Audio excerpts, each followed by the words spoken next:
In situations where traditional search methods prove inadequate or time is of the essence, rescuers may resort to using a core drill on a cement wall to locate a victim.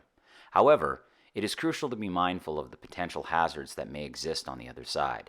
These hazards can include live electrical wiring, gas lines, or the presence of hazardous materials that could be disturbed during the drilling process.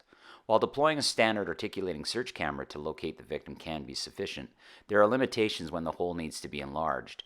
Articulating search cameras lack the ability to provide a view of what lies behind them, making it impossible to assess potential dangers before drilling or cutting. Fortunately, with the introduction of FIRSTLOOK's FL360 spherical imaging, it is now possible to identify these possible dangers and ensure the safety of both the rescue team and the victim. By utilizing FL360's advanced imaging capabilities, the rescue team can accurately locate and assess any possible problems that may arise, mitigating risks and facilitating a safer and more effective rescue operation.